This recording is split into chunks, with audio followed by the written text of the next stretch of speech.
තෙරුවන් සරණයි. අපි ගිය පාර ඉදිරිපත් කරා කේවට්ට සූත්‍රය. මේ පාර අපි ඔබට ඉදිරිපත් කරන්න බලාපොරොත්තු වෙන්නේ බොහෝම වැදගත් ඒ වගේම තැනක්. දීඝනිකායේ සූත්‍ර දෙකක් අපි මේ පාර ඉදිරිපත් කරන්න බලාපොරොත්තු වෙනවා. මේ දෙක එකිනෙක ගැළපීමක් තියෙනවා, ඒ වගේම සම්බන්ධයක් තියෙනවා, ඒ වගේම මේ හැම දෙයක්ම ධර්මයේ තුල නිවනට එකම මඟකට සම්බන්ධ වෙලා තියෙනවා. එකම පැතිකඩක් තමයි මේ හැම ඉදිරිපත් කිරීමකින්ම එකම දිශානතියක් තමයි ඇත්තටම පිළිබිඹු වෙන්නේ. දීඝනිකායේ පළවෙනි පොතේ ඔබට දකින්න ලැබෙනවා බුද්ධ ජයන්ති ත්‍රිපිටක 8 වෙනි පොතේ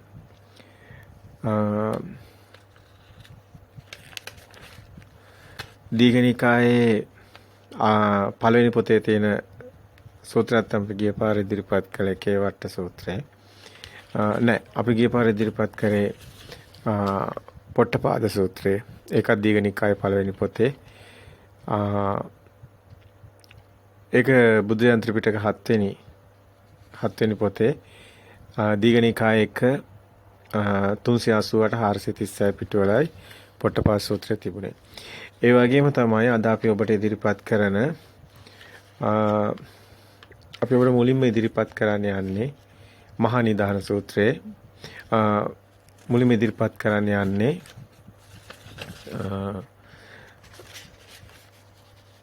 මහා නිදාන සූත්‍රය. ඒක දීඝනිකායේ 2 වෙනි පොතේ බුද්ධ ජයන්ති ත්‍රිපිටක 8 වෙනි පොතේ 94 වෙනි පිටුවේ. ඒ පිටුවේ තමයි මහා නිදාන සූත්‍රය තියෙන්නේ. අපි මේ සූත්‍රය අද ඉදිරිපත් කරන්න බලාපොරොත්තු වෙන්නේ. ඒ වගේම කේවට්ට සූත්‍රය දීඝනිකායේ පළවෙනි පොතේ බුද්ධ ජයන්ති ත්‍රිපිටක 7 වෙනි පොතේ 538 වෙනි පිටුවේ තියෙන කේවට්ට සූත්‍රය. මේ අතරම මේ දීඝනිකායේ තියෙන සූත්‍ර කීපයක් තමයි මේ ඔබට ඉදිරිපත් කරන්නේ. පුංචි සිහි කිරීමක් කරන්න ඕනි. ඒත් එක්කම අද ඔබ දන්නවා මහා නිදාන සූත්‍රයත් කේවට්ට සූත්‍රයත් තමයි අපි එතකොට ඔබට ඉදිරිපත් කරන්නේ. ඒත් එක්කම අපි ඔබට අද ඉදිරිපත් කරන්න යනවා ඒ වගේම විශේෂ කාරණයක්. ඒක තමයි ප්‍රායෝගික පැත්තෙන් අපි ඔබට කාරණා ගිය පාරත් අපි ප්‍රායෝගික පැත්තෙන් කාරණා ඉදිරිපත් කරා. අපේ කාලේ සීමා වෙන්නත් පුළුවන්, කාලේ නොතිබෙන්නත් පුළුවන්. ප්‍රායෝගික පැත්තේ මේ ඉදිරිපත් කිරීමකට අපි එන්න බලාපොරොත්තු වෙනවා. මේ නිදාන මේ මහා නිදාන සූත්‍රයත් කේවට්ට සූත්‍රයත් වගේම මේ අන්තර්ගතයත් සමග මේ නිවන් මාර්ග ප්‍රායෝගික පුහුණු වෙන කෙනෙක්ගේ මාර්ගය සකස් වන ආකාරය පැහැදිලි කිරීමකට එන්න බලාපොරොත්තු වෙනවා. දැන් මෙතනදී අපි ගිය පාරේ ඉදිරිපත් කරපු අපිට බොහෝ වෙහෙසටපත් වුණා. පැය දෙකමාරකට කිට්ටු වෙන කාලයක් අපි දේශනේ ඉදිරිපත් කරා. එතනදී අපි සූත්‍ර දෙකක් එතනදී කලහවිවාද සූත්‍රයත් ඉදිරිපත් වුණා. කාලාම සූත්‍රය ඉදිරිපත් වුණා. ඒ වගේම අපි එතනදී ඇත්තටම මේ පොට්ටපාද සූත්‍රයට තමයි ගොඩක් උත්සාහ කරේ. මොකද එතන සංඥාව ගැන මනා පැහැදිලි කිරීමක් තියෙනවා. ඒ වගේම මේ සංඥාව ඔබට මේ මොහොතේ මේ කතා කරන දේ ඔබට වටහා ගැනීමට මෙන්න මේ සංඥාව තමයි ඇත්තටම මූලික වෙන්නේ. ඉතින් මේ සංඥාවේ තියෙන වැදගත්කම දැනෙන්නේ ඔබට මේ සිත සකස් වෙන විඥානයේ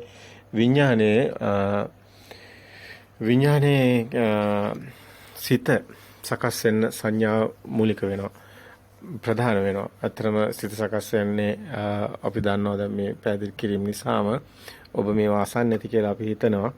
ඒ නිසාම අපි දන්නවා මේ විඥානයේ සකස් වෙන ආකාරය ගැන මන අවබෝධයක් ඔබට දැන් තියෙන්න ඕනි.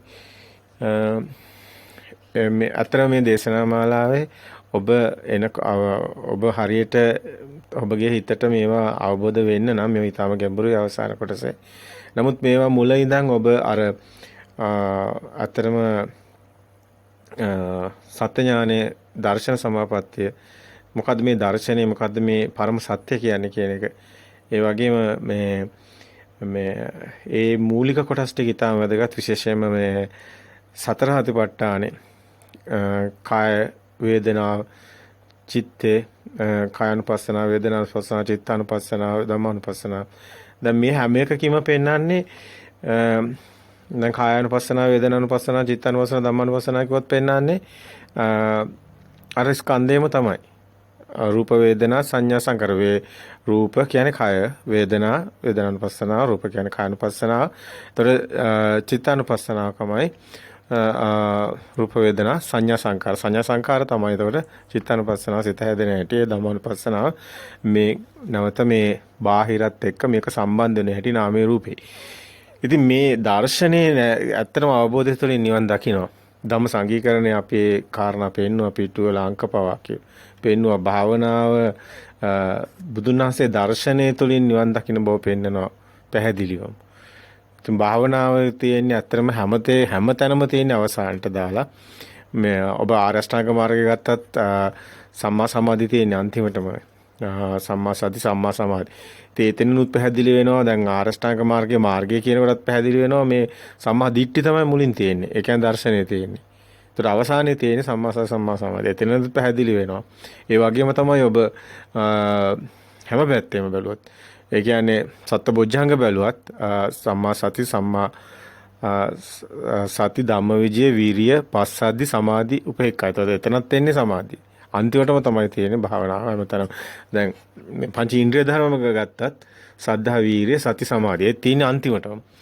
ඉතින් අතරම සබ්බාසව සූත්‍රයේත් අපි පෙන්නවා සබ්බාසව සූත්‍රයේ ගත්තත් අපිට පේනුනේ මේ ඒකේ පෙන්නනවා දස්සනා පහතබ්බා ආදිවාසනා පහතබ්බා පටිසේවනා පහතබ්බා පරිවර්ජනා පහතබ්බා සංවරා පහතබ්බා ද විනෝදනා පහතබ්බා අවසානයේ තමයි පෙන්වන්නේ භාවනා පහතබ්බා. ඉතින් මේ මනාව ඊටාම හැම තැනම පැහැදිලිවම තියෙනවා භාවනාව අවසාන කොටසක් බව. ඉතින් මේකේ ඇත්තටම අපිට ඔබට කියන්න පුළුවන් භාවනාව අනාගාමී භූමියෙන් පස්සේ වැදගත් වෙන්නේ. දැන් ඔබ භාවනා පන්ති අද රැල්ලක් වෙලා තියෙන නිසා තමයි අපි විශේෂයෙන්ම මේක පෙන්නනවා. වරදක් නෙමෙයි මේ කරන්නේ. සත්‍ය පෙන්වන්නේ. අවංකවම මේ සත්‍යයි. ඒ කියන්නේ අද භාවනාව රැල්ලක් වෙලා ඉස්සෙල්ලාම ගිය ගාම හුස්ම දිහා බලන භාවනාව තමයි දෙන්නේ. ඉතින් ඒක වේදේ තියෙනවා. මේ විදිහට. ඒක වේදේ කරන්නේ එහෙමයි. ඉතින් මේක වේදේ නෙමෙයි. මේ නිවන් මඟ. නිවන් මඟ බුදුහාඳුර ආලල්කාරාම ගාවින් එහෙනම් යන්නේ නැහැ. උන් භාවනා කළා.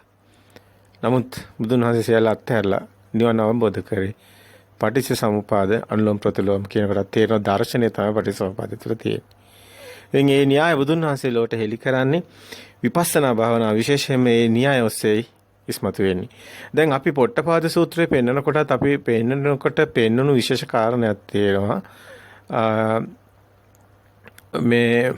මෙතනදී පොට්ටපාද සූත්‍රයේදී ඔබ ගොඩක් වෙලාට ඔය විවේකද ප්‍රීසුක සුකුම සත්සඤ්ඤාව කියන තැන ඒක ඔබ අහනකොට මේ වචනේ ඔබට හිතෙන්නේ මේ පර්යංකේ ඉඳගෙන තමයි මේ ඔක්කොම කරන්න කියලා. එහෙනම් මේ හුස්ම දිහා බලාගෙන වාඩි වෙලා පරයන්කේ ඉඳගෙන මේ යන්නේ එතනට කියලා.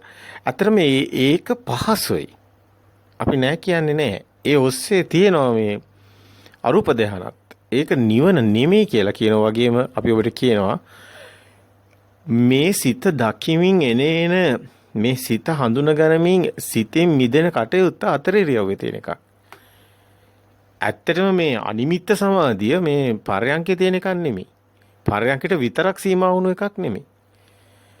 දැන් ඔබ දන්නවා හොඳටම චේතෝ විමුක්තිය කියන කොටත් පේනවානේ අනිමිත්ත ශුන්්‍යත අප්‍රණීත චේතෝ විමුක්තිය. එතකොට අනිමිත්ත ශුන්්‍යත අප්‍රණීත චේතෝ විමුක්තිය සතර ඉරියව්වෙම එකක්.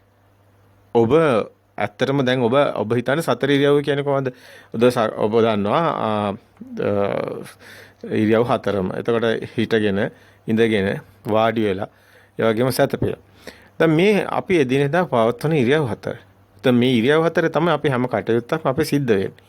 ඔබ රස්සාවක් කරත්, රැකියාවක් කරත්, එදිනදා කටයුතු කරත් ඔබ අපි හිතමු ද විවේකාශ්‍රාමයක හිටියත් ওই ඉරියව් හතරේම තමයි ඉන්නේ. දැන් ඇත්තටම මෙතන ඔබ හැම මොහොතෙම ඔබ ගෙවන හැම මොහොතම ඔබ ආහාර ගන්නකොට වේවා, ඔබ ඇවිදිනකොට, සක්මන් කරනකොට, අභික්ඛන්තේ, පටික්ඛන්තේ, සම්පජානකාරියෝ, ආලෝකිතේ, විලෝකිතේ, සම්පජානකාරියෝ, සින්නෝවා, සිටින්නෝවා, සම්පජානකාරියෝ. දැන් මේ හැම ඉරියව්වකම සති සම්පජානයෙන් තියෙනවා කියන්නේ හැම ඉරියව්වකම ඔබ සතිය පිහිට කරනවා. සම්පජානය එන අරමුණු දිහා බලනවා. ඒ අරමුණට සත්‍ය බලනවා. ඒ කියන්නේ ඔබ දැන් ඇත්තටම ඔබ බලනකොට ඔබ එළිය පේනවා, පුටුවක් පේනවා. අපි හිතමු ඔබ ඉදිරියේ තියෙන දෙයක් දිහා ඔබ බලන්නකො. දැන් ඔය පේන එක ඔය පේන බව පමණයි තියෙන්නේ. සිත කියලා වෙන දෙයක් නැහැ. මම වෙනයි පේන එක වෙනයි කියලා දෙපැත්තක් නැහැ. ඔන්න ඕක අවබෝධ කරන එක තමයි සති සම්පජන්ණය කියන්නේ. ඒක තමයි විපස්සනා භාවනාව. ඕක තමයි භාවනාව. මේ සිත දකිනකොට සිතේ සත්‍ය දකින්න. දැන් සත්‍ය දකිනකොට ඒක නට පේන්නේ දර්ශන සමපතිය තියෙනකොට දැන් මේ දැන් ගොඩක් ඒවා අහලා තියෙන නිසා අපි කෙලිම කතා කරනවා. දැන් ඔබට පේන්නේ දැන් ඔබට පේන පුටුවක් නම් ඒ පුටුවේ පෙනීම තමයි සිත කියන්නේ. එච්චරමයි. නැතු මේ මම වෙනයි පුටුව වෙනයි කියලා කතාවක් නැහැ. ඔබට සද්දයක් ඇහෙනවා නම් ඒ ඇහෙන ශබ්දේ තමයි සිත කියන්නේ. අරක ඇවිල්ලා අපි දන්නවා චක්කු විඤ්ඤාණය කියනවා, මේක සෝත විඤ්ඤාණය කියනවා. ඒතර විඤ්ඤාණය කියන්නේ සිත. එතකොට මේ වගේ දැන් අපිට මේ පංච ద్వාර ඔස්සේ එන අරමුණු. ඒතකොට මේ අරමුණු තමයි සිත. ඔබ දන්නවා මේ අරමුණුත් එක්ක තමයි එතකොට අපේ සිත සකස් වෙන්නේ. ඉතින් මනෝ ద్వාරෙන් අරමුණු වෙනවා. ඒ තමයි සිත. එච්චරමයි. මෙතනදී ඔබට පේන බව පමණයි සිත. දැන් මම කියලා කෙනෙක් නැහැ මේ කතාවේ ඇත්තටම. අපි ඒක දැන් ප්‍රායෝගික පැත්තට අවසානයේදීම අපි ගොඩාක් ඒ විදිහට පැහැදිලි කරන්න ඉස්සරහට බලාපොරොත්තු වෙනවා. විශේෂයෙන්ම මේ සතර ඉරියව්වෙම එදිනෙදා පුහුණු වෙන ආකාරය, කටයුතු කරන ආකාරය මොකද්ද මේ භාවනාව? දැන් ඇත්තටම බෞද්ධයෙකු විසින් රැකිය යුතු භාවනාවක් තියෙනවා. ආර්යකාන්ත සීලයක් තියෙනවා. හැබැයි අද ආර්යකාන්ත සීලය කියලා ගොඩක් අය හිතන් ඉන්නවා මේ පටිසංකා යෝනිසෝ චීවරම් පටිසේවාම් පටිසංකා යෝනිසෝ පිණ්ඩපාතම් පටිසේවාම් පටිසංකා යෝනිසෝ ගිලානපත්. දැන් මේ වචන කියන එකක් නෙමෙයි. ගිරව් වගේ කියවන එකක් නෙමෙයි. පටිසංකා යෝනිසෝ ඉතින් ඇත්තටම මේ සිහිනුවණින් යෝනිසෝ මානසිකාරය. පටිසංකා කියන්නේ මේ ගැට ගැහෙන්නේ නැති වෙන්න. පටි කියනකොටම තේරෙනවා ගැට ගැහෙන එකක්. පටිසංකා යෝනිසෝ චීවරම් මේ හැම දෙයක්ම දැන් එතන භික්ෂුන් වහන්සේලා මේ එතන ඒ තියෙන්නේ ඒ වාක්‍ය ටික කියන්නේ. නමුත් ආර්යකාන්ත සීලේ ඔබ සංඝ ස්වභාවය තමයි ඔබ ආර්යකාන්ත සීලේ රකින්න තමයි. ඉතින් විසාකාව අනේපිඩි සිටුතුමා, උග්‍ර සිටුතුමා වගේ අනාගාමී උතුමන් වහන්සේලා. ඒතකොට මේ අය මේ දේ දැනගෙන සිටපු අය. නැත්තම් වුන් සෝවාන් වෙන්නේ නැහැ. සෝවාන් කියන්නේ මේ ආර්ය භූමිය කියන්නේ කෙලින්ම මේ සිත අවබෝධ වුණා. සිත ඇත්ත දකින්න කියනවා. සිතේ ඇත්ත දකින්නවා කියන්නේ සිතක් නැති බව දකින්නේ. සිත හැදෙන හැටි. හැම ෂණේම එයා සත්‍ය දකින්නවා. සත්‍ය දකින්න කෙනාට බාහිර ගැටීමක් නැහැ. ඇලීමක් ගැටීමක් නැහැ. හැම දෙයකින්ම මිදෙනවා. ඉතින් ඒ තමයි මේ අපි ඇත්තටම බෞද්ධයින් විසින් කරන භාවනාව. බෞද්ධයින් විපස්සනා භාවනාවයි ප්‍රධාන කොට වෙන්නේ. ඇත්තටම සමත විපස්සනා යුගන්ධන් මේකේ තියෙනවා. මොකද මේක ඔබට අපි මුල ඉඳන් මේවා පුළුවන් අහන්න ලැබෙයි. ඒවත් වල පැහැදිලි කිරීම තියෙනවා. නමුත් ඇත්තටම මේ බෞද්ධයින් විසින් බෞද්ධයාටම නිවන් මාර්ගටම තියෙන භාවනාව තමයි ආර්යකාන්ත සීලය. ඒ කියන්නේ ආර්යවරු රකින්න භාවනාව. අපි ඒක දකිනවා අර ජටා සූත්‍රයේ හොඳට දකිනවා. ඒකේ කියනවනේ අතුලත් ගැටය පිටතත් ගැ අන්තෝ ජටා බහි ජටා ජටායි ජටිතාපත තන්තං කුච්චම ගෝතමි කොයිමයි මුඩේ විජටේ ජටා කියලා බුදුන් වහන්සේගේ ප්‍රශ්න අහනවානේ. එතකොට බුදුන් වහන්සේ දෙන පිළිතුර තමයි සීලේ පටිච්චය නරෝ සපඤ්ඤෝ. සීලේ පටිච්චය කියන්නේ මේ සීලය කියන්නේ මෙතන සිත දකින්න සීලයක් තියෙනවා. මේ පංච සීලේවත් උපෝස සීලේවත් නෙමෙයි. ආර්යකාන්තේ ආර්යවරු රකින්න සීලේ. මේ මෙතන සීලයක් තියෙනවා. ඒක තමයි සිත දකින්න සීලේ. දැන් කවුද මේ උතුම් සීලේ රකින්නේ? සිත දකින්න සීලේ. අන්න ඔහු තමයි එතකොට සීලේ පටිච්චය. අන්න ඒකේන සීලේ පිහිටලා ඉන්නේ. දැන් අතන තියෙන්නේ පටිසංකා එතන වෙනයි. මේ වචන පවා එකිනෙක ඔබට ගලප ගන්න පුළුවන්. මේ සීලේ පටිච්චාය නරෝ සපඤ්ඤෝ. නරෝ කියන්නේ භික්ෂුවක්. ඇත්තටම මේක රකින්න කෙනා සංඝ ස්වභාවයේ තියෙන. ඒ කියන්නේ ඒ තැන ඒ මොහොතේ සිත එන අරමුණු සත්‍ය දකින්නවා. ඒ කියන්නේ දකින්න කියන දැන් ඔහොම කිව්වට දැන් ඒ කෙනා දන්නේ නැත්නම් අර අවබෝධය තුල නැති කෙනා මේක වැරදියට ගන්නවා. ඇත්තටම හැම තැනකදීම අපි දකින්න අපි කියන නෙමෙයි ගොඩක් වෙලාවට අහන් ඉන්න ශ්‍රාවකයා ගන්න. අහන් ඉන්න කෙනා එයාගේ හිතේ තියෙන කෝණයෙන් තමයි මේ දිහා බලන්නේ. මේ ඇත්තටම හිතන තේකනේ හැමතැනම තියෙන්නේ. සිතක්නේ තියෙන්නේ. දැන් මානසිකාර්යය තුලින් නිවන් යන්නෙත්. දැන් මානසිකාර්යයම තමයි සසරටත් මානසිකාර්යයම තමයි අපි ප්‍රයෝගී කරගන්නේ නිවනටත්. දැන් ඔබත් මානසිකාර්යය තමයි මේ ධම්මටි ඥානය හදාගන්නේ. ඒ වෙනුවෙන් තමයි මේ සියලු ධර්ම දේශනා ඉවහල් වෙන්නේ. පරතෝഘോഷේ සුතවත් ආර් භාවයේ සඳහා ඕනි. ඉතින් ඒ සත්‍ය ඥානය ඇතිහුටයි කෘත්‍ය ඥානය බුදුන් වහන්සේ පනවන්නේ. ඒ කියන්නේ සුතවත් ආර් ශ්‍රාවකයටයි කරන්න දෙයක් පනවන්නේ. සත්‍ය කෘත්‍ය කෘතක්. සත්‍ය ඥානය ඇති කෙනාටයි කෘත්‍ය ඥානය ඒ කෙනාටයි ඵලයක් තියෙන. ඉතින් කෘත්‍ය කියන්නේ කරන දේ ගැන තමයි මේ කතා කරන්නේ. දැන් මෙතනදී අර සීලේ පටිච්චය නරෝ සපඤ්ඤෝ කියන කොටත් ඔබ එන අරමුණු දකින්නවා. දැන් පුටුව දකින්නවා. අපි අර උදාහරණයම ගමු. පුටුව දකින්නවා. දැන් දකින්නවා කියන එක පමණයි. දකින්න කෙනෙක් පුජ්‍යලෙක් නෑ. එතකොට ඒකමයි සිත. දැන් ඔය දකින්නවා කියන එක එතකොටම ඔබට පේනවා ඒක එළියට සම්බන්ධයි. දැන් එළිය ආලෝකයක් නැත්නම් ඔබට දකින්න බෑ. අපි දැන් එක උදාහරණයක් ගන්න. ආයතන සියල්ලම මෙහෙමයි. දැන් එළියේ එතකොට පුටුවක් එළියේ දකින්න නම් ආලෝකයක් ඕනි. එතකොට එළියටයි මේ සිත සම්බන්ධ. සිත කියන්නේ අතන සිත කියලා දෙයක් නෑ. මේ දැකීම පමණයි. ප්‍රසාදේ පමණයි. හටගෙන නිරුද්ධ වෙන එක. ඒ කියන්නේ මේක ඇවිල්ලා අර සේලා තෙරණියගේ කතාවේ තියෙන නහිදන් අත්ත කතම් බිම්බන් නහිදන් පර කතම් අගන්. මේක කරපු කෙනෙක් නෑ, කරන කෙනෙක් නෑ. තමා විසින් කළුවා නෙමෙයි, වෙන කෙනෙක් කළුවා නෙමෙයි. මේ හටගෙන නිරුද්ධ වෙනවා. දැන් ඒකම තමයි අවුත්තා දැන් අපි කියනවානේ යං කිංචි සමුදය ධම්ම සබ්බන්තං නිරෝධම්. ඉතින් මේ යමක් හට ගන්න තැනම එතම නිරෝධයක් තියෙනවා. පවතින්නෙත් නැහැ. දැන් මේ දුටුවානම් දුටුවා පමණ කියලා දාරුචීර සූත්‍රය එතනම පෙන්නනවා. දිත්තේ දිත්ත මත්තා. දැන් එච්චරයි තියෙන්නේ. දිත්තේ දිත්ත මත්තා. දුටු දෙයක් නැහැ, දුටු කෙනෙක් නැහැ. දුටු බවක් විතරයි. දැන් සිත ශරීරය ඇතුලෙන් පනවන්න එපා.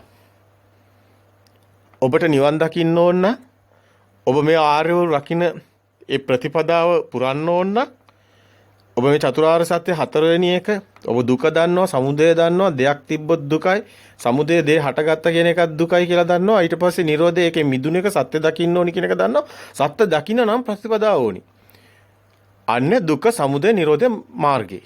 දැන් ප්‍රතිපදාව තමයි ගොඩාක් අයට අවශ්‍ය වෙන්නේ. ගොඩාක් අයට ඕනි මේ ධර්මය අහන ගොඩාක් අයට ප්‍රතිපදාවයි වැදගත් වෙන්නේ. ප්‍රතිපදාව තමයි ඔබ ඔබේ තුලින් සිත පනවන්න එපා. ඒක කරන්න එපා. ඒ තුලින් ඔබ මේ සත්‍ය ඔය ඔබට අපි මේ කතා කරන්නේ ඇත්තටම ඊටාම වැදගත්ම, ඊටාම ගැඹුරුම නිවනට ඇත්තටම ඔබ නිවන් මඟ නිවැරදිවම යන ක්‍රමේ. දින 7ක් අවුරුදු 7ක් ඇතුළත ඔබ සෝවන් වෙනවා. ඔබ නිවන් දකිනවා. ඔබ තුලින් සිත පනවන්න එපා. පනවන්න එපා. ඔබ දිත්තේ මත්තන් කියන තැනට එන්න. ඒ කියන්නේ සිත කියලා දෙයක් නැහැ ඇත්තටම. ඒ අවබෝධය තියාගන්න. දර්ශන සමාපත්තියෙන් අවබෝධයට එන්න. දැන් දෙයක් දකිනකොටම ඒ දැකීම පමණයි සිත කියන්නේ. ඒතර කෙනෙක් නැති වෙනවා. පුජ්‍යලයක් නැති වෙනවා. ඇතුලේ සිතක් නැති වෙනවා. බාහිර තමයි සිත තියෙන්නේ. මේකයි ඇත්ත. මේ තන පනවන්න බෑ. සිතක් පනවන්න බෑ. ශරීරයේ සිතක් පනවව ගමම්ම ඔබ අර සක්කාය දිට්ඨිය තුල ඉන්නේ. ආත්මයේම රූපේ කරගෙන ඉන්නේ. ওই දෙක ගලවන්න බෑ. ওই දෙක ගලවන්න නම් ඔබ සක්කාය දිට්ඨි ප්‍රහීන කරන්න ඕන නම්, ඔබ සතර අපායෙන් මිදෙන්න ඕන නම්, ඔබ සෝවාන් වෙන්න ඕනිම නම් ඔබ මේ ප්‍රතිපදාව දකින්නම ඕනි. ආර්යවරු රකින්න තැන තමනුත් ආර්ය. තමන් ආර්යවරු නෙමෙයිද බෞද්ධයෝ කියන්නේ. බෞද්ධයෙක් වෙන්න බෑ ආර්යෙක් නොවි. අපි ඔය ගොඩක් ඔය බෞද්ධ අද සමාජයේ අසරණ වෙලා ලේබල් එක ගහගෙන ආගමක් හදාගෙන ඉන්නවා. නමුත් ඔබ සැබෑම දේ දකින්න සත්‍යමයි. ආර්යෙක් නොවි බෞද්ධයෙක් වෙන්නේ නැහැ. බුදුන් වහන්සේ එහෙනම් බණ කිව්වේ බෞද්ධයින්ටද නෑ නේද? අන්‍යාගමිකින්ට. බුදුහාමුදුරු බෞද්ධයින්ට බණ කියලා නෑ. ඇයි ඒ? ආර්යෙකට මේ ධර්ම අවබෝධයි. බණ කියන්න අවශ්‍යද එතකොට? අවශ්‍ය වෙන්නේ අනාර්යයින්ටයි. ආර්ය භූමියට යපු කෙනෙක්ට මේ ධර්ම ඇත්තට මේ කෙනා කියන්නේ බණ අහලා ආර්ය භූමියට එන්නේ. එතකොට බුදුන් වහන්සේ බෞද්ධයින්ට බණ කියන්න අවශ්‍ය නැහැ ඇත්ත කතාව. බෞද්ධ කියන්නේ භවයෙන් නිරුද්ධ වෙලා මිදිලා ඉන්නේ. දැන් භවයෙන් මිදෙනවා මේ කතාව තුළ. මේ පුංචි උදාහරණය තුළ. පුටුව තියෙනවා, පුටුව පේනවා කියන තැනට පමණයි සිත තියෙන්නේ. සිතක් ගැන වෙන කතා කරන්න බෑ. නමුත් එතන සිතක් නැහැ ඇත්ත දකින්නකොට. සිතක් කියලා දෙයක් පනවන්න බෑ. ඉතින් අර දිත්තමත්තන් කියන තැනට එනවා. දැන් අපි ජටා සූත්‍රයේ අර වචනේ විතරක් අපි කතා කරා. සීලේ පටිච්චය නරෝසපන්නෝ චිත්තම් පඤ්ඤන්ත භාවය. ඔන්නෝක තමයි ඒකේ ඉතිගිගාවට කියවෙන්නේ. සීලේ ආරේකාන්ත සීලේ ආරෝධක්න සීලේ මේ එන අරමුණේ සත්‍ය දකින්නවා. එතකොට මේ සත්‍ය තමයි පුටුවක් තියෙනවා පුටුවක් දකින්නවා කියන එක. ඒක බාහිරට සම්බන්ධ. එතකොට ඊට පස්සේ එක තමයි සීලේ පටිච්චය නරෝසපන්නෝ චිත්තම් පඤ්ඤන්ත භාවය. සිතත් ප්‍රඥාවත් වැඩෙනවා. චිත්තම් පඤ්ඤන්ත භාවයන් කියන්නේ සීලේ පටිච්ච නරෝසපන්නෝ චිත්තම් පඤ්ඤාන්ත භාවයන් කියන්නේ සිතත් ප්‍රඥාවත් වෙනවා. එතකොට සීලේ පටිච්චය නරෝසපන්නෝ චිත්තම් පඤ්ඤාන්ත භාවය මේ චිත්තය කියන තැන ප්‍රඥාව කියන්නේ අනිත්‍ය දකින්නවා කියන්නේ. චිත්තම් පඤ්ඤාන්ත භාවය. ආතාපි නිපකෝ පික්කු. ආතාප කියන්නේ කෙලස් තවන. දැන් මේ කෙනා කෙලස් තවනවා. කෙලස් හටගන්නේ නැහැ. දැන් කෙලස් හටගන්න දෙයක් තියෙන බෑ. දෙයක් හටගන්නේ නැහැ. දෙයක් හටගන්නේ කොහෙද? දැන් මේ සිතක් නැද්ද? සිතක් හටගන්නේ නැහැ. විඥාන අනිදස්සන වෙනවානේ. එතකොට මෙතන පණවන්න බෑනේ. මේ සිත අවබෝධ වෙනවා කියන්නේ මේ සිත පැනවෙන්නේ. එතකොට දැන් මෙතන මේක බාහිර දැන් තමන්ගේ අභ්‍යන්තරයේ ආත්මයක් හැදෙන්න එතනට එන්නේ නැහැ. සිත ඇතුලෙන් කොහොමද පණවන්න බෑ. හේතු නිසා හටගෙන හේතු නැතිකොට නැති වෙනවා. තැනක් පණවන්න බෑ. එතකොට ඒකත් සිතක් කියන්නේ චිත්තයක්. චිත්තයක් කියන්නේ බාහිර දෙයක් නෙමෙයි. සංකාරයක්. ඒ කියන්නේ මේක ඇවිල්ලා මායාවක්. චිත්තය කියන්නේ දේදුනක. යාර හේතු නිසා අර නිකන් ආලෝකයක් නැත්තම් දැන් සිතක් නැහැනේ. ඒ කියන්නේ එළියේ. එතකොට ආලෝකයක් ආවම පුටුවක් කියන එකක් තියෙන්නේ අපි ගත්ත සම්මුතිය පරණ මතකේ. සංකාර. එතකොට ඒ පුටුවක් කියන එකක් එළියේ නැහැ. එතකොට දැන් අත සමුදයක් වෙන්නේ සමුදයක් වෙන්නේ දැන් ඔබට දැන් මෙතනදී ගත්තාම විඳීම් හැඳිනීම් දැන ගැනීමනේ සිතක් එන්නේ වේදනා සංඥා සංකාරනේ. දැන් සංඥාවක් එන්නේ සංඥා පෙරමතකේ. දැන් විඳින්නේ ආලෝකයක්. ආලෝකයක මුකුත් නැහැ. එතකොට සංඥාව ආවේ නැත්තම් පුටුවක් නැහැ. එතකොට ඒක පෙරමතකයක් කියලා ගත්තාම එහෙම දෙයක් සම්මුතිය කියලා ගත්තාම එහෙම දෙයක් එළියේ නැහැ. එතකොට මොකද වෙන්නේ? සිත නිරුද්ධ වෙනවා. නිවන් දකින්නවා. ඒකයි මේ හැම සිතක්ම මිදෙනවා. ඔය සිතෙන් මිදෙනවා. ඒකයි මෙතන චිත්තම් පඤ්ඤාන්ත භාවයන් ප්‍රඥාවෙන් දකින්නවා කියන්නේ චිත්තේ අනිත්‍ය දකින්න එක. සිතේ හට ගැනීම අනිත්‍යද. චිත්තම් පඤ්ඤාන්ත භාව ආතාපි නිපකෝ බික්කු. ඒ කෙලස්තාවන ආතාපි නිපකෝ බික්කු වැරැති වීරිය. ඉතින් මේ කෙලස්තාවලගේ ආතාපි නිපකෝ බික්කු කියන්නේ මෙතන එතනින් මිදෙනවා. සිත මිදෙනවා. කොයිම විජිතේ ජට අන්න ජටා දෙක එළියෙත් ගැටේ පිටත් ගැටේ නාමයේ රූපේ ගැට දෙකෙන් මිදෙනවා. දැන් ඔය පුංචි මේව එක හොඳටම ඕගොල්ලෝ නැවත බලන්න. මේ කියපු දේත් අහන්න. ඔබ බලන්න ප්‍රත්‍යක්ෂව. ඔබට ඇසක් තියෙනවා. ඔබට පේනවා. ඔය දේ ඔතනින් ගලවන්න. ඔය ක්ෂණික සිත හටගෙන නිරුද්ධ වෙන තැනින් ගලවන්න. ගැලවුවොත් ඔබ අනිදස්සන විඥාණයට. විඥාණයට හරයක් නැති වෙනවා. පතිත වෙන්නේ නැති වෙනවා කොහෙවත්. සිතෙන් මිදෙනවා. ඔය නිවන, ඔතන නිවන තියෙන්නේ. ඔතන තියෙන්නේ ඊට පස්සේ මූලයෙන් එනවා. සිත නැති වෙනවා. මොකද්ද තියෙන්නේ? බුද්ධක්ෂණය කියන්නේ ඔතනට. ඔය ෂණේ බුද්ධක්ෂණේ. දැන් ඊගාව ෂණේ මොකද්ද? ඒකත් ඔබ ඊගාව අරමුණ බලන්න මොකද්ද කියලා. එන අරමුණ දකින්න ඔය විදිහටම. එතනත් බුද්ධක්ෂණේ පිහිටන්. දැන් බුද්ධ කියන්නේ එතකොට මේ සිතුවිලි වලින් මිදෙන තැනයි බුද්ධ තියෙන්නේ. ඒක අපි එක පැහැදිලිවම පෙන්වුවේ. දැන් මේ පුංචි ටික ඔබට ඇති නිවනට උපනිශ්‍රය වෙනවා. දැන් අතරම අර මේ දැන් අපි යන්න හදන්නේ වැදගත්ම කාරණාවකට. අපිට පුංචි අර වෙහෙසටපත් වෙලා හිටපු නිසා ගිය පාර අපිට පොඩි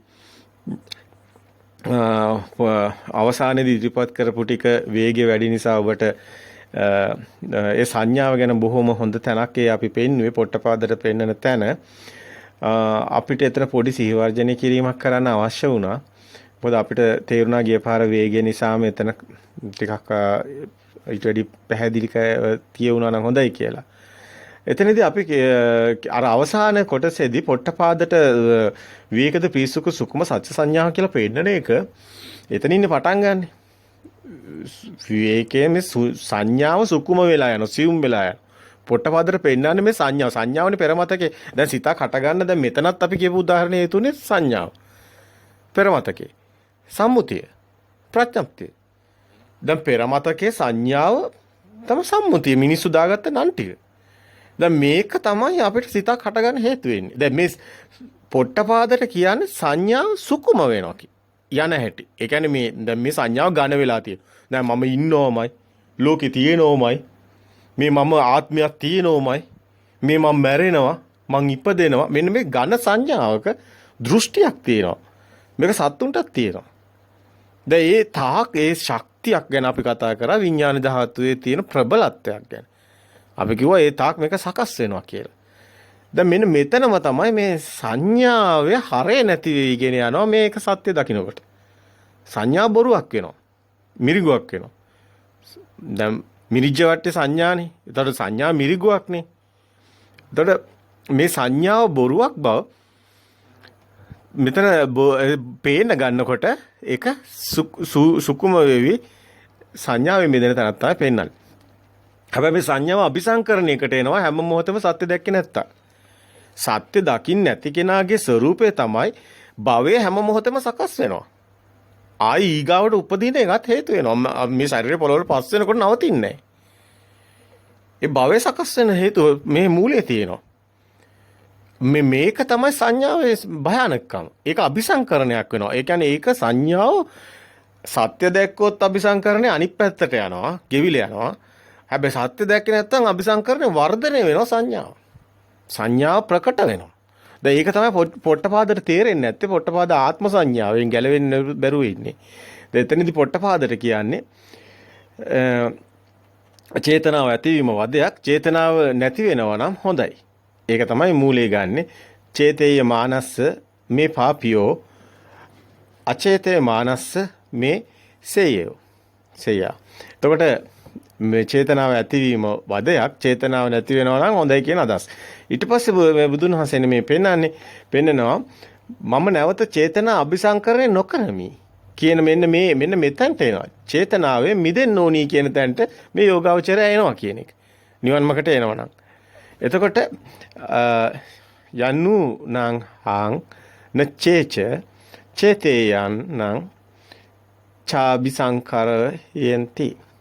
ඉතින් මේ වචනේ අපි ගිය පාර මේ වාක්‍ය කිව්වා. ඒ වගේම තමයි ඒ භික්ෂුව චේතනාව ඇති කරන්නේත් නැහැ, අபிසංකරණය කරන්නේත් නැහැ නිවන් මාර්ගට යනකොට. චේතනාව කියන්නේ සංඥාවයි වේදනාවයි එකතු වෙලා හැදෙන එක. ඒක තමයි චේතනාව තමයි සිතුවිල්ල හැදෙන හේතු වෙන්නේ. චේතනාවෙන් එන්නේ පෙරමතකේ. දැන් හැබැයි මේ චේතනාව දැන් සත්‍ය දකින්න නම් අපි කියපු විදිහට ඒ භික්ෂුව චේතනාව ඇති කරන්නේත් නැහැ. මේ චේතනාව සකස් කරගන්නේ නැහැ. ඒ වගේම අபிසංකරණය කරගන්නෙත් නැහැ. චේතනාවේ මිදෙන තැනට තමයි මේ සුකුම සත්‍ය වේගෙන යනවා කියලා පෙන්නන්නේ. සෝන චේච චතේති න ඡාබිසංකරෝති.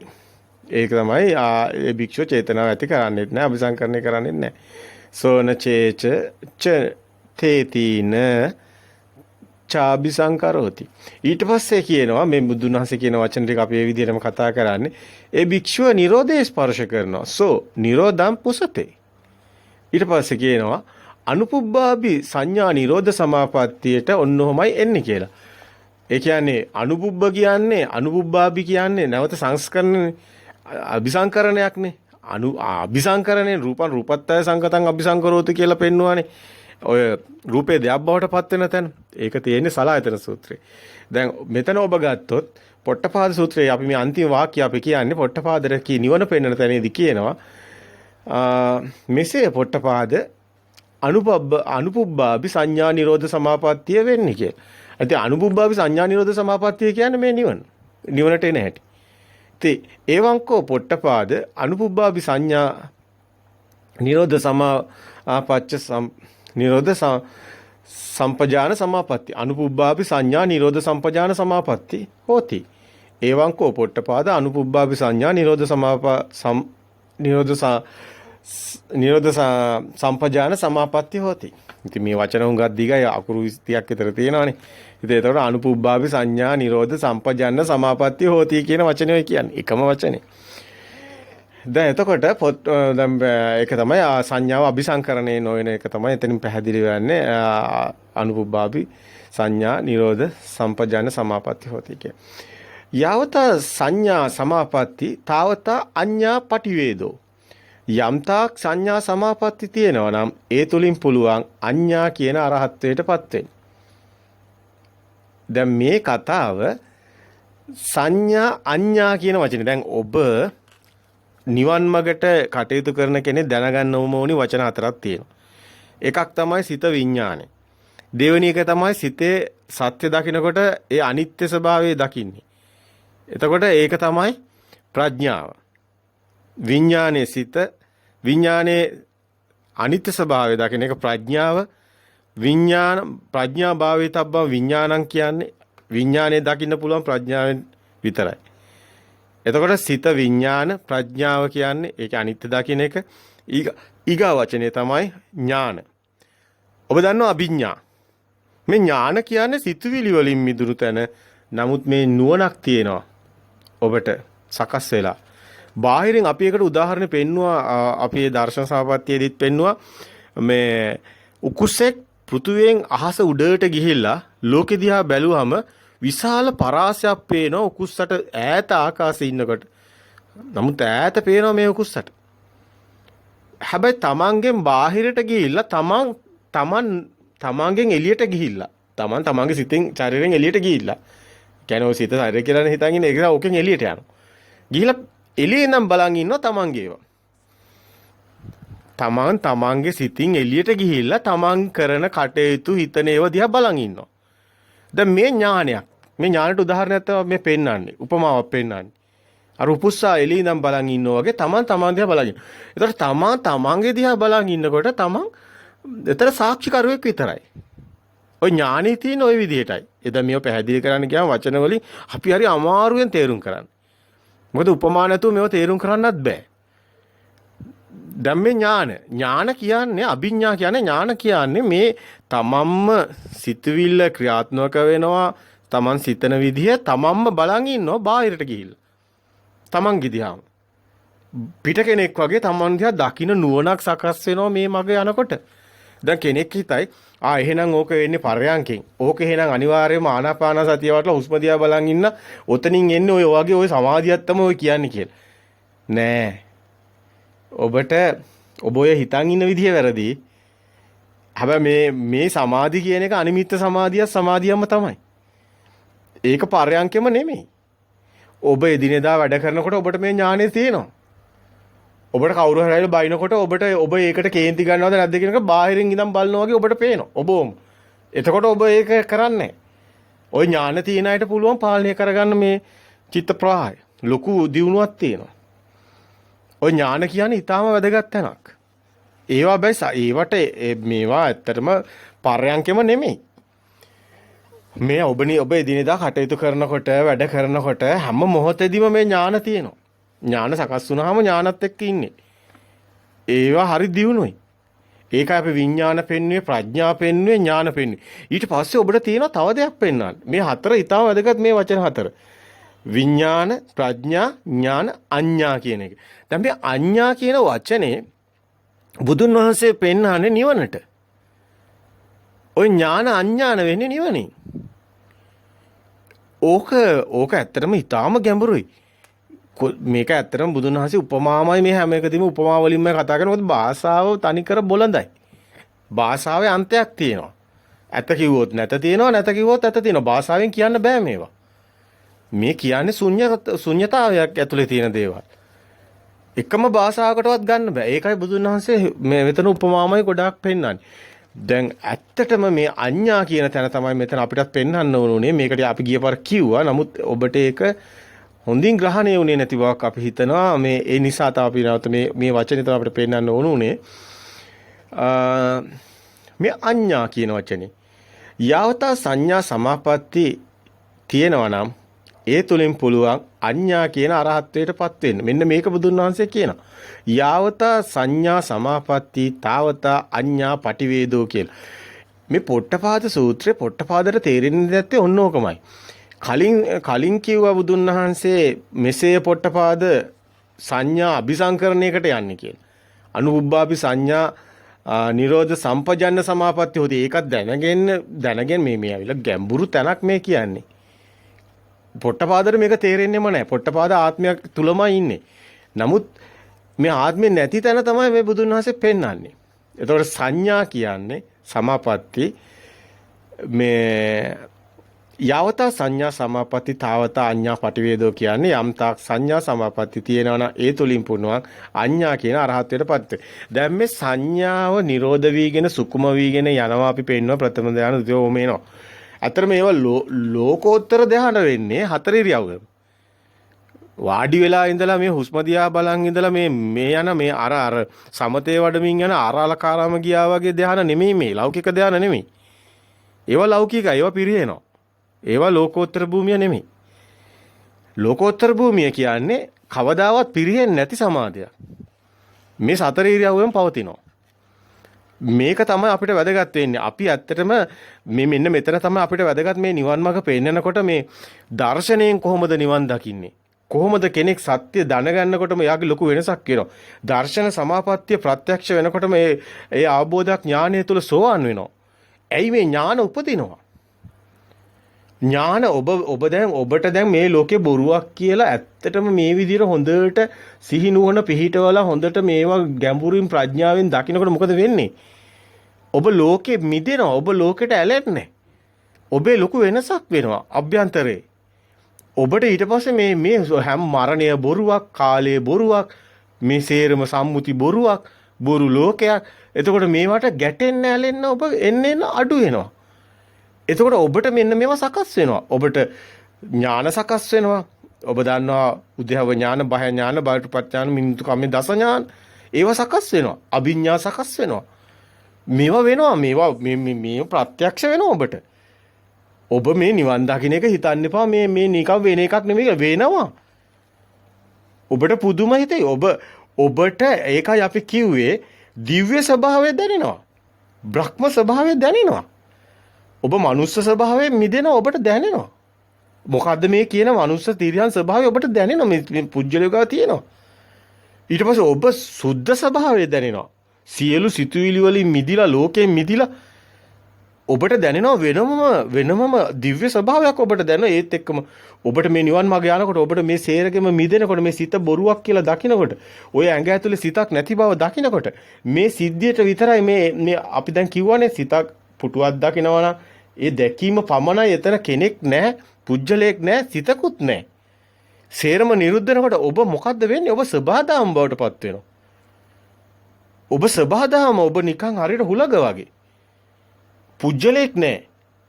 පා වෙනවා ඔබ. ඔබ අමුතුම සුවයක් විඳිනවා. ඔබට ගිනි ගත්තත් එකයි, තිබුණත් එකයි, නැතත් එකයි, ඇතත් එකයි. ඔබට මුකුත් නැහැ. ඔබට ලෝකේ කියන්න කිසි දෙයක් නැහැ. ඔබ ලෝකෙට අයිති නැහැ. ඔබ ලෝකයෙන් මිදිලා. මේක හැබැයි ඥානෙට දැනෙන්නේ. ඒකයි මේ ඥාන ඉස්මතු වෙන්නේ ඔන්න ඕවා දැනෙනකොට. ඒත් එක්කම සමානුපාතිකව ඥාන තියෙන්නේ. ඥාන නිකන් සකස් වෙන්නේ නැහැ. හැබැයි මෙන්න මේක තමයි බුදුන් වහන්සේ පෙන්නන්නේ මේ සංඥාව තමයි එතකොට පෙර මතකේ ගිලිහෙනවා. ටික ටික මේක සත්‍ය පෙන්නනකොට. පෙර මතකේ ගිලිහෙනවා කියන්නේ මතකේ නැති වෙනව නෙමෙයි. මතකේ ඇත්ත දකින්න බොරුවක් කියලා. සංඥාව සුකුම වෙන්නේ ඒකයි. ඒකේ හරයක් නැති වෙනවා. ඒකයි විරාගාංචි නිරෝධාංචි නිබ්බිදාංචි කියන තැනට එන්නේ. විරාගාංචි කියන්නේ ඇලෙන්නේ නැහැ. සිත ඝන වෙන්නේ නැහැ. සිත නිරෝධයට යනවා. සිත නැති වෙන තැන තමයි මේ පෙන්වන්නේ. සිතක් කියන එක පණවන්න බෑනේ. සිතක් නැහැනේ. දැන් ඊට පස්සේ මොකද වෙලා තියෙන්නේ? අන්න ඒ සංඥාව අඥාන වෙනවා කියන්නේ අරහත්ත්වේ. යාවතා සංඥා සමාපatti තාවතා අඤ්ඤා පටිවේදෝ කියලා ඔය පොට්ටපාද සූත්‍රයේ අන්තිමටම ওই ටික ඔය වචනේ තියෙනවා පොට්ටපාදට යම් තාක් සංඥා සමාපatti තියෙනවා නම් ඒ තුලින් පුළුවන් අඤ්ඤා කියන අරහත්ත්වයටපත් වෙන්න කියන එක බුදුන් වහන්සේ පෙන්නනවා. ඒ වගේම මෙතන පෙන්නනවා. දැන් ඔක දැන් ගලපලා ගත්තාම දැන් අර ප්‍රථම ධානයට එන සිත පෙන්නනවානේ. සංඥාව සුකුම වෙන තැන. විවේකද ප්‍රීසුකු සුකුම සත්ත්ව සංඥා. දැන් අන්න ඒක විවේකද ප්‍රීසුකු සුකුම සත්ත්ව සංඤී හෝති කියලා බුදුන් වහන්සේ කියනවා. මේ ඥාන සකස් වෙනකොට. ඒක දැනෙන්න ගන්නවා. සංඥාව සුකුම වෙන එක දැනෙන්න ගන්නවා. නැති වෙලා යන්නේ ඔය ස්වභාවයට. සංඥාව ඇති වුණ බව දැන ගැනීමමයි සංඤී කියන්නේ. ඒකමයි ඥානෙ කියන්නේ.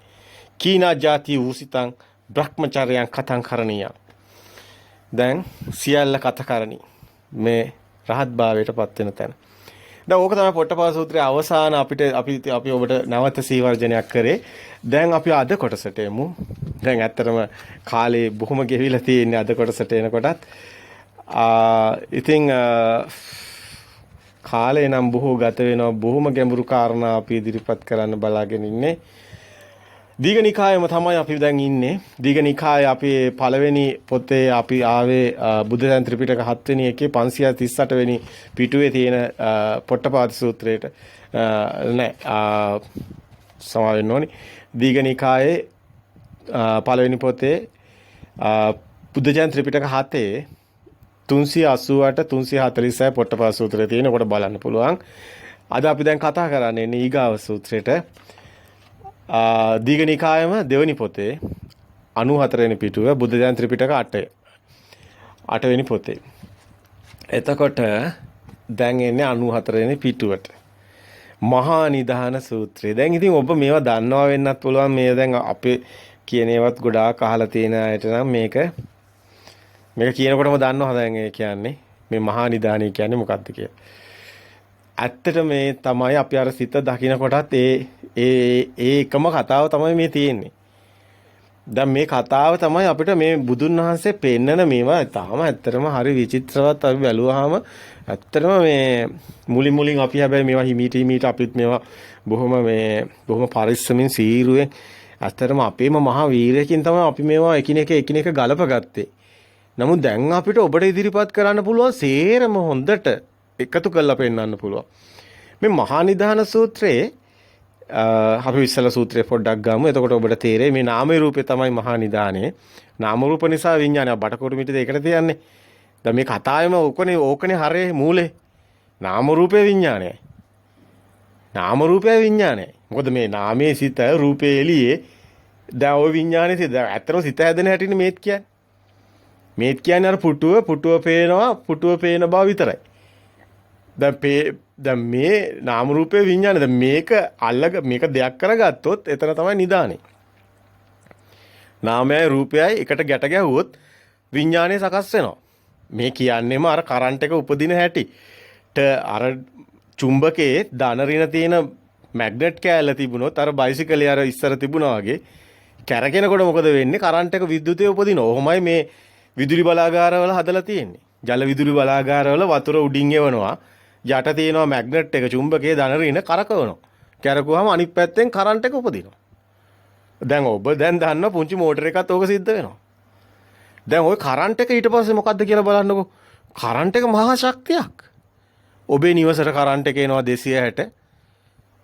ඔබ නිවසේ ටීවී දානවා, ලයිට් පත්තු කරනවා, හුලං ගන්නවා, AC සීතල කරනවා. මේ ධාතුව විපරිණාම කරනවා.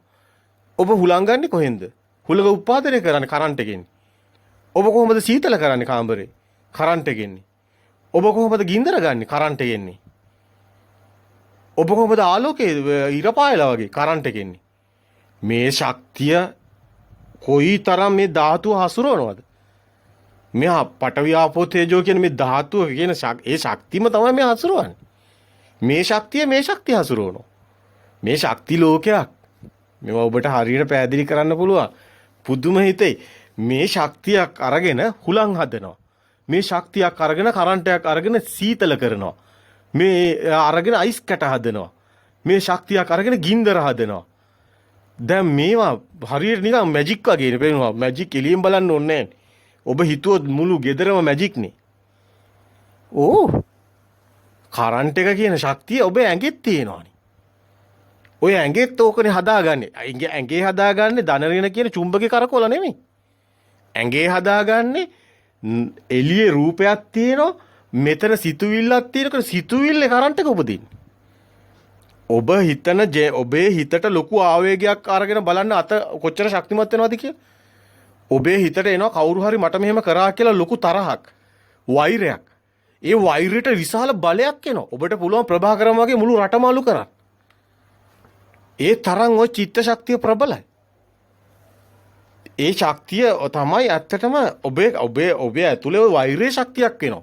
ඔබේ ඇතුලේ ඔබේ ඔය කය ඔය සිත කියන එක සකස් වුණොත් ශක්තියක් තියෙනවා. මේ විශ්වයේ ශක්ති ස්වභාවය එකක ඔබ ඉන්නවා. සිත සකස් වුණොත් මේ විශ්වයේ තියෙන ශක්ති ස්වභාවය එකක ඉන්නවා. ඒ තුල ශක්තියක් තියෙනවා. කරන්ට් එකක් තියෙනවා. තරංගයක් තියෙනවා. මේකයි ඇත්ත. මේ ඇත්ත තමයි අපි කියන්නේ. අපි ඔබට විශාල පරාසකින් පෙන්නනවා කියලා මේ මොකද්ද මේ කතාව කියලා. මේ ලෝකේ පරම සත්‍ය අපි විශාල පරාසයකට දික් කරලා පෙන්නනවා. මේක ඇත්ත මෙන්න මෙහෙමයි වෙන්නේ. කොහොමද කර්මපතයක් හැදෙන්නේ? කොහොමද කර්මයේ විපාක දෙන්නේ? කොහොමද බල්ලෙක් මරුප එක බල්ලෙක් වෙලා උපදින්නේ? මෙන්න මේ තරංග මේ ස්වභාවය කන්වර්ට් වෙනවා. ඔබ පුදුම වෙයි. මේක කොහොමද වෙන්නේ? වෙනවා.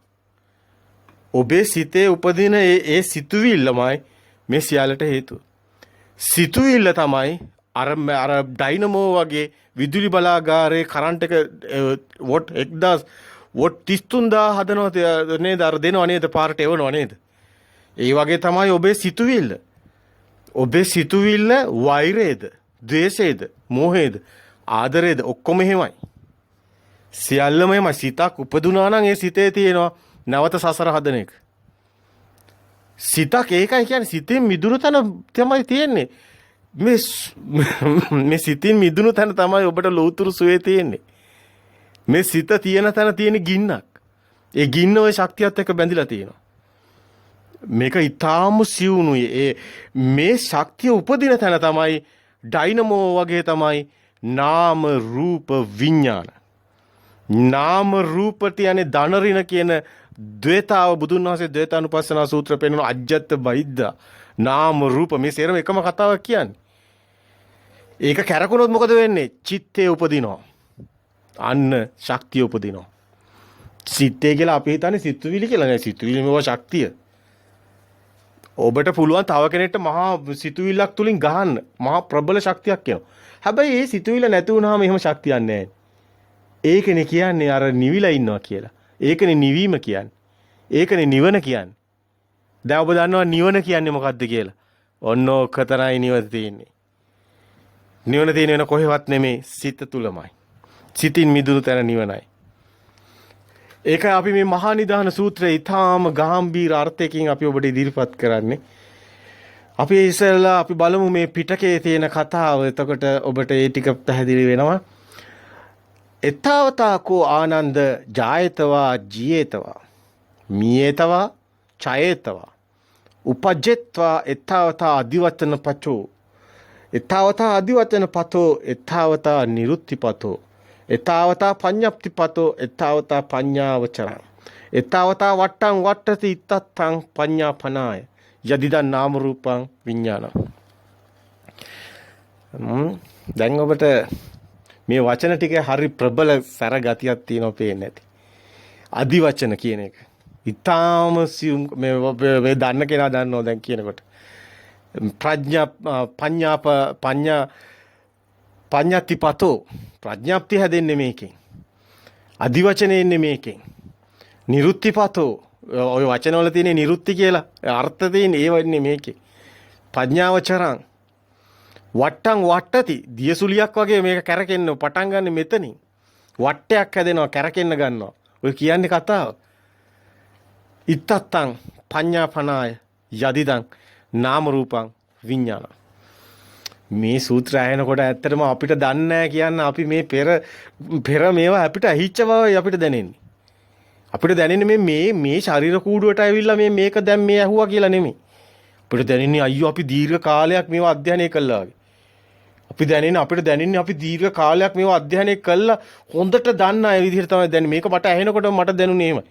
පුජ්‍යල භාවයෙන් අපි කතා කරමු සම්මුතිය තුළ ඉඳගෙන මේ ශරීර කූඩුවට ආවේ මොකක් හරි හේතුවක් ඇතිනේ. අපිට දැනෙනවා මේක ඇහෙනකොට ඇඟ හිරි වැටිලා යනවා අපිට තේරෙන්නේ ඇයි කියලා. මේවා කලින් ඇහිලා තියෙනවා වගේ දැනෙනවා. ඔය ප්‍රථම නිබ්බාන සූත්‍ර කේවට්ට සූත්‍ර ඒවා අපේ ඇතුළාන්තේ අරණියන් එනකොට මේ රෝමකූප කෙලින් වෙන සයිස් එකට එනවා. මේවා අපි මීට කලින් අධ්‍යයනය කළා වගේ දැනෙනවා. ඒක මොකද්ද හුරුවක් අපිට ඒක තේරෙන්නේ නැහැ. කියන්නේ සංඥාව අපිට එහෙම මොකද්ද දැනීමක් එනවා. සමහරට මේ ධර්මයත් එක්කම ඉඳලා ධම්මටි ඥානෙ හොඳට වැඩිලා සමහර විට අපි මේ බොජ්ජංගත් එක්ක යන නිසා අපි මේ අපි ධර්ම මාර්ගය තුල අපි කටයුතු කරන නිසා අපිට මෙහෙම මේ දැනීම ඇති. සමහර විට මේක ඇහෙනකොටම මීට පෙර අවබෝධයක් සමහරට ඇති. අපිට දන්නේ ඒක අපි ඒක තියමු පැත්තකින්. දැන් අපි මේ සූත්‍රයේ තේරුමට එමු.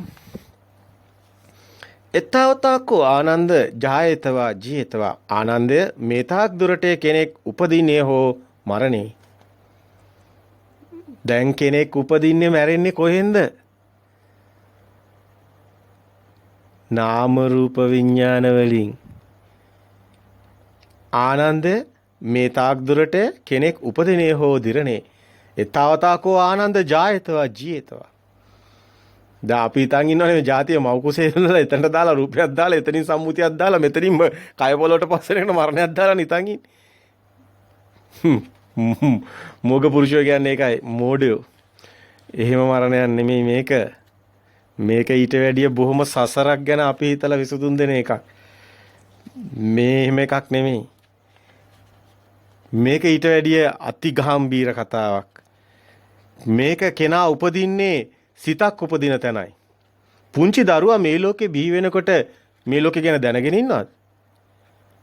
ඔබ ගන්න උදාහරණයක් ඔබ මේ ලෝකෙට බිහි වෙනකොට දැනගෙන හිටියද මොකද? එහෙනම් ඉතින් මව් කුසේ නයි ඉපදුනේ ඔක්කොම දැනගෙන ඉන්න එපා. නෑ අම්මට කරන් දෙයක්වත් නෑ ඇස් පේන්නේ නැත්තා. අම්මට කරන් දෙයක් නෑ කන් ඇහෙන්නේ නැත්තා. අම්මට කරන් දෙයක් නෑ පණ තිබුණ නැත්තා වල්ලා දාන නිසා. මව් කුසෙන් නෙමෙයි ඔබ එතකොට මේ ලෝකේ මේ ජාතිය ජම්මේ සිද්ධ වෙන්නේ. බුදුන් වහන්සේ පෙන්වන ජාති ධම්ම සූත්‍රය තුලත් පැහැදිලිවම පෙන්වන ස්කන්ධානම් පාතිභාව ආයතනම් පටිලාභෝ අයං උච්ච ජාති. ජාතිය උපදින්නේ ඇහි ජාතියයි, කනේ ජාතියයි. ඇස කන දිව නාසය කය මන කියන ආයතන හයෙන් ලෝකේ දකින්න පටන් ගන්න මොහොතේ ජාතිය උපදිනවා. අග්ගඤ්ඤේ පහළ වෙනවා කියලා බුදුන් වහන්සේ දේශනා කරනවා අග්ගඤ්ඤ සූත්‍රය තුල. අනේයි අග්ගඤ්ඤේ පහළ වෙනවා කියන්නේ. ඉතින් මේ බුද්ධ වචනය නෙමෙයි අපි කෙනෙක් කිව්වා කියලා නෙමෙයි බුදුහාමුදුරුවෝ කියනවානේ මං කිව්වා කියලාවත් පිළිගන්න එපා කියලා. බුදුන් වහන්සේ කියනවානේ මේ ඔබට ප්‍රත්‍යක්ෂ නැත්තම් මේ ධර්මය අයින් කළා දාන්න. මේ බුදුන් වහන්සේ කියන්නේ. බුදුන් වහන්සේ කියනවානේ මේ ඔබ දන්නවා මේ කාලාම සූත්‍රේ කාලාම වැසියන් අහන ප්‍රශ්නේ. ස්වාමීනි මේ ධර්මයේ කියලා එක එකන එක ඒවා කියනවා අපි කොහොමද ස්වාමීනි හරි ධර්මයේ කොහොමද කියලා දැනගන්න. ඊට පස්සේ බුදුන් වහන්සේ කියනවා අහුවත් පිළිගන්න එපා. දැක්කත් පිළිගන්න එපා. කිව්වත් පිළිගන්න එපා. පොතේ තියෙනවා කිව්වත් පිළිගන්න එපා. මා පිටක සම්පදාය කියලා ඒකම කියනවා. පිළිගන්නම එපා කියනවා. ඊට පස්සේ බුදුන් වහන්සේ කියනවා ඔබට ප්‍රත්‍යක්ෂ නම් පමණක් බාර ගන්න. ඒ කියන්නේ බුදුන් වහන්සේ මැරිලා යන එකක් ගැන කතා කරන්නේ නැහැ. බුදුන් වහන්සේ කතා කරන්නේ මේ දැන් ජීවත් වෙන මේ මොහොතේ ඔබට අවබෝධ වෙන එකක් ගැන. ප්‍රත්‍යක්ෂ වෙනවා. ඔබ තුලින් ලෝකේ දකින්න ඇත්ත. ඒකයි ප්‍රත්‍යක්ෂ කියන්නේ. ඒකයි සාන්දිටිකයි කියන්නේ. මේක විහිළුවක් නෙමෙයි. මේ නිකන් අදහන එකක් නිකන් එහෙම එකක් නෙමෙයි. විශ්වාසයක් නෙමෙයි. ප්‍රත්‍යක්ෂ වෙන එකක්. මේ මැරිලා යනවා කියලා මොකද උනේ කියලා කවුද දන්නේ? ඔබ මැරුණාට පස්සේ වෙන මොකක්ද වෙන්නේ කියලා ඔබවත් දන්නේ නැහැ. ඔක කුණු හර්පයන්නේ.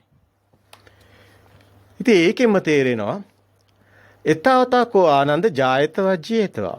ආනන්දය මේ තාක් දුරට කෙනෙක් උපදිනේ හෝ දිරණේ. මියේතවා චවේතවා උපජ්ජත්වා. මිය යන්නේ හෝ චුත වෙන්නේ හෝ නැවත උපදිනේ හෝ මේ තාක් දුරට. ඒ කියන්නේ කෙනෙක් උපදින්නේ මැරෙන්නේ චුත වෙන්නේ නාම රූපේ. ඒකයි මේ පෙන්වන්නේ. එතවතා අදිවචනපතෝ මේ තාක් දුරට අදිවචනයක් තියෙන්නේ. අදිවචනය කියන්නේ ඒක පස්සේ ස්පර්ශයෙන් එන්නේ. ඔය ප්‍රසාදයක් එනකොට ඇහැ ආලෝකයට ප්‍රසාදවත් වෙනකොට ඇහැ කියන්නේ කාචයක්නේ කැමරාවක්නේ. ඕක දන්නේ නැහනේ එළිය මොකක්ද කියලා. ඇහැ කියන්නේ කැමරාව ෆොටෝ එකක් ගන්නවා විතරයි. ෆොටෝ එක දන්නේ නැහැ මොකක්ද කියලා. පින්තූරයක්. නමුත් ඒකට අදිවචනයක් දෙන්නේ සිතින්. ඒකයි මේ කියන්නේ අදිවචන කියලා. එතවතා අදිවචනපතෝ සිතක් එතකොට හට ගන්න හැටිම තමයි මේ යන්නේ. එතවතා ප්‍රඥාවචරං නිරුක්ති මාර්ගයත් නිරුක්ති කියන්නේ ඒ දැන් ඔකට නිරුක්ති දෙන්නේ කවුද? අර්ථයක් දෙන්නේ කවුද? දැන් ඇහැ ගන්නවා ෆොටෝ එකක්. ඇහැ එළිය පේනවා ඔන්න දැන් මොකක් හරි ඡායාවක්. දැන් ඕකට සිත ඇතුලෙන් තමයි දෙන්නේ. ඒක තමයි අරක කියලා. ඒ නිරුක්තියක් දෙනවා. අදිවචන නිරුක්ති ප්‍රඥාප්ති මේ භාෂාවාදනයට කියන්නේ. එතවතා පඤ්ඤප්තිපතෝ ප්‍රඥාප්ති මාර්ගය දෙන්නේ. භාෂාවක් හදන්නේ එතවතා අදිවචනපතෝ එතවතා ප්‍රඥාප්තිපතෝ එතවතා ප්‍රඥාවචරං. ඒ තාක් දුරට නිරුක්ති අදිවචන ප්‍රඥාප්ති දැක්විය හැක්කේ මේ තාක් දුරට ප්‍රඥාවට බැසගත හැක්කේත් මෙතන්ට පමණි. එත්තාවචා ප්‍රඥාචරං එතාවතා වට්ටං වට්ටති. ඉන් එහාට යන්න බෑ.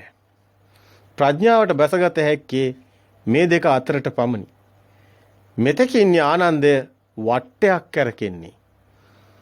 මෙතනින් තමයි සසර දියසුලිය පටන් ගන්නෙ. ඒ කියන්නේ ඔබ ඔය කෙලෙස් කර්ම රැස් කරන තැන පටන් ගන්නෙ ඔතනින්. එත්තාවතා වට්ටං වට්ටති.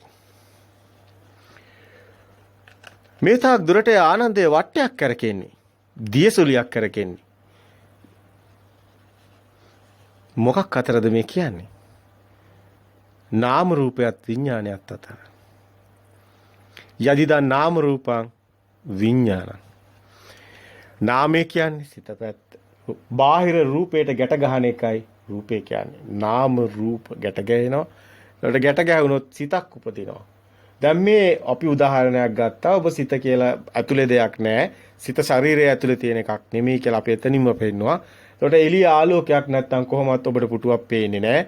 එතකොට මේ සිතක් උපදින්නේ මේක චක්කු විඥාන සිතක්, ආලෝකයෙන් එන සිතක්. නැත්තම් ඔබ සද්දයක් ඇහෙනවා නම් ඔබ ඒක ගන්න ඕනේ. දැන් සෝත විඥාන සිතක්. එතකොට සද්දයක් ඇහෙන්නේ කොහොමද කියන්නේ? දැන් සිතක් නිරුද්ධ වෙලා තව සිතක් අත ගන්න. එතකොට ශබ්ද සිතක්. ඔබ සින්දු අහන්නේ ශබ්ද සිතක්. එතකොට ඒකට අර්ථයක් දෙනවා. ඔය සින්දුවක් අහනකොට අදිවචනපතෝ ප්‍රඥාපනාති ඕක තියෙනවා. ඒ සිතක් දැන් සින්දුවක් ඇහෙනකොට ඔබට ඒකට ඔබ ඒක ඒ සින්දුවේ අර්ථෙත් එක්ක ඔබ ජීවත් වෙනවා. කුඩුකාරයෝ කුඩු ගහලා ඉන්නේ. මත් වෙවි. අන්න ඒ වගේ ඔබ සින්දුව අහගෙන මත් වෙනවා. අදිවචන ඇතුලෙන් හදන තේරුමාර. ඉතින් කියනවානේ මම මැරෙනවා කියලා. අර උදා සින්දුවල තියෙන මැරෙනවා කියලානේ. ආදරේ නෙමෙයි කියන්නේ ආදරේ මුවාවේ මරණය ගැන කියන්නේ. අන්න ඒ වගේ සින්දුවක් ඔබ අහනවා. එතකොට මත් වෙලා වගේ සින්දුව අහනවා. එතකොට ඒකේ අර්ථය එනවා. අදිවචනපතෝ, නිරුත්තිපතෝ එනවා. ප්‍රඥප්තිපතෝ එනවා. ඒක ප්‍රඥාවචන. ඉතින් මේ මෙතනින් තමයි ඇත්තටම හැදෙන්නේ. තමන්ගේ කෙලෙස් රාග දේශ මොහ. මෙතනින් තමයි උපදින්නේ. ඉතින් මේක තමයි තමන් දැනගන්න ඕනේ කොතනින්ද මේ රාගය ඇවිස්සෙන්නේ. කොතනින්ද දේශය ඇවිස්සෙන්නේ. දැන් ඔබ දන්නේ ඔබට කේන්ති ගියා කියලා විතරයි. ඔබට කේන්ති යන හේතු ඔබ දන්නේ ඉතින් මේ වගේ තමයි ඔබේ සිතේ තියෙනවා මෙන්න මේක කන්වර්ට් වෙන ඕන පැත්තකට මේක හැරෙනවා මේක පවතින්නේ නැහැ හැබැයි මේ හැබැයි මායාවකට රැවටිලා ඔබ විසින් හදාගන්න වටයක් ඒ කියන්නේ කරකැවිල්ලක් ඒ කියන්නේ දියසුලියක් සුලිසුලඟක් වගේ ඔබව මිනිමරුවෙක් කරන්න පුළුවන් ඔබව මහා ප්‍රේමවන්තයෙක් කරන්න පුළුවන් ඔබව සසරට ගැට ගහලා තියන්න පුළුවන් ඔබව හිරගෙදරට දාන්නත් පුළුවන් ඔබගේ ජීවිතෙත් ඔබට නැති කරගන්න පුළුවන්. අන්න දියසුලියක්. හරි භයානකයි. ඒ රාග දේශ මොහ අපිව සසර ගෙනියනවා. ඊටාම භයංකර සසරකට අපිව ඇදලා දානවා. මේකයි මේ කතාවේ භයානකකම දකින්න කෙනාටයි මේකෙන් විසඳුමක් හොයන්නේ. ඉතින් මේ දියසුලියට කැරකෙවෙන්නේ සිතක් කැරකුණොත් සිතක් හටගත්තොත් සිතට රැවටුනොත් සිත බොරුවක් ලෝකේ බොරුවක් මෙසේරම මායාවක් කියලා අවබෝධ වුණු කෙනෙකුට කවදාවත් මේ දියසුලිය මේ ගින්දරපත්තු වෙන්නේ නැහැ. ඔහු ගින්න නිවෙනවා නිවන් දකින්නවා. දැන් තේරුණාද? සිතින් මිදුණු තැනයි දිව්‍ය ස්වභාවයත් බ්‍රහ්ම ස්වභාවයත් ඔය සුද්ධ ස්වභාවයක් තියෙන්නේ.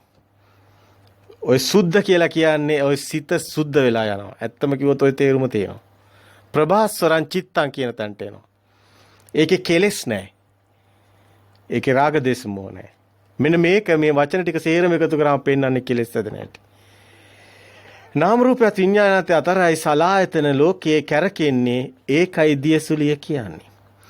මේ දෙක අතර අඤ්ඤමඤ්ඤ ප්‍රත්‍යතාවයක් දෙපැත්තට කැරකෙනවා. ඒ නාම රූපයත් විඥානයත් අතර මේ කතාව තියෙන්නේ. ඉතින් අපි හිතුවා අද කේවට්ට සූත්‍රයට එන්න අපි ගිය පාර පැය දෙකමාරක දේශනයක් ඔබට ඉදිරිපත් කළා තිබ්බේ. ඉතින් මේ පාර අපි හිතනවා ඒක එහෙම කරන එක අසාධාරණයක් වෙනවා ඔබටම. ඔබට එච්චර කාලයක් රැඳෙන්න බෑ. එච්චර කාලයක් ධර්මයේ ශ්‍රවණය කරන්න බෑ. ඒක නිසා අපි හිතනවා කේවට්ට සූත්‍රයේ එහෙමනම් අපි දෙවෙනි කොටසකට තියන්න ඕනි කියලා. ඉතින් මේ මහා නිදාන සූත්‍රයේ සම්බන්ධයි ඒකෙම දිගුවක්මයි කේවට්ට සූත්‍රයේ පේන්නේ. ඒක නිසා තමයි මේ මහා නිදාන සූත්‍රය ඔබට දැන් දන්නව මේක මහා නිදානේ වෙන්නේ කොහොමද? එතකොට නාමයක් හැදෙන්නේ කොහොමද? අපි තව චුට්ටක් ඕනම් මේ ගැනම චුට්ටක් අවධානය යොමු කරමු. කේවට්ට සූත්‍රය අපි ඊගව දවසට තියමු. එතකොට මහා නිදාන සූත්‍රයේ තව ටිකක් අපි මේකට යොමු කරොත් මේ නාම රූප විඥාන ගැන කතා කරන්නේ. එතකොට ඔබ දන්නවා දැන් රූපේ බුදුන් වහන්සේ හඳුන්වන්නේ චත්තාරෝත මහා භූතානං තතුන්නන්ත මහා භූතානං උපහදාය රූපං වදේති කියලානේ. එතකොට සතර මහා ධාතු පඨවි ආපෝ තේජෝ වායෝ පස් වතුර ගිනිසුලං. ඔය ඕන විදිහකින් කියන්න පුළුවන්. ඔක්කොම සම්මුති නම් එකක්වත් නෙමෙයි අන්තිමට තියෙන ශක්තිය විතරයි. ධාතු මනසිකාරය වඩනකොට අවසානයේදී මේක ශක්තිය බවට ඔබට ප්‍රත්‍යක්ෂ වෙන්නේ. ඔබ දන්නවා දැන් සතර මහා ධාතු කිව්වහම වතුර සීතල වැඩි වුණොත් තේජ ධාතුව වැඩි වුණොත් පඨවි ධාතුව වෙනවා ඝන වෙනවා අයිස් කැටේ වෙනවා. දැන් තේජ ධාතුව අඩු වුණොත් රස්නිය අඩු වුණොත් ආයි දිය වෙලා වතුර වෙනවා. එතකොට පඨවි ආපෝ වෙනවා. පස් වතුර වෙනවා. පස් කියන්නේ පඨවි පස් වතුර. ගිනි කියන්නේ තේජෝ. රස්නිය වැඩි වෙනවා. එතකොට පස් වතුර ගිනි සුලං වායුව වෙනවා. අන්න පඨවි ආපෝ තේජෝ වායෝ. දැන් මෙන්න මේ හතර මහා භූත තමයි බුදුන් වහන්සේ පෙන්නනවා. දැන් මේ සූත්‍රයේ තුලත් මේ රූපේ හඳුනනකොටත් පෙන්නනවා. බාහිර දැන් ඔබ පුටුවක් කියලා කියනවානේ. දැන් පුටුව කියන්නේ පඨවි ආපෝ තේජෝ වායු කියලා තමයි. දැන් ඔන්න බාලාංශ ළමයි ක්‍රමයට මොන්ඩිසෝරි උගන්වනවා වගේ ධර්මයේ උගන්වනවා. ඔතන තමයි බාලාංශ කියලා අපි කියන්නේ. ඒ කියන්නේ මොන්ඩිසෝරි අයන්න කියලා දෙනවා වගේ තමයි ධර්මයේ ওই පුටුව පඨවි ආපෝ තේජෝ වායු කියන එක. ඒක නොතේරෙන ඔතනින් තමයි පටන් ගන්න හැම දරුවෙක්ම. මේ යෝගාවචරයක් නිවන් මාර්ගට එන කෙනෙක් ඔතනින් තමයි පටන් ගන්න. එතකොට පුටුව පඨවි ආපෝ තේජෝ වායු නම් හතර මහා භූත නම්. හැබැයි එළියේ තියෙන හතර මහා භූතයක් නම් ඒක පුටුවක් කියලා කියන්න බෑ. ඇයි? එළිය ටික කඩලා පැත්තකින් තිබ්බොත් ඒක දර ගොඩක්. ඒ ලී ටිකම ආයෙ හදලා තිබ්බොත් වෙනින් විදිහකට ඒකට හැඩතලය අනුව මේසෙයි කියනවා. ඒ ලී ටිකම කරකවලා ආයෙ තව විදිහකට තිබ්බම බංකුවක් කියන. හැඩතලයට නාමයක් දෙන්නේ අපේ හිතයි. ප්‍රඥප්ති සම්මුති පෙරමතකයෙන් එන්නේ. අපිට දාලා තියෙන ඩේටායි අනුවයි අපි නම් දෙන්නේ.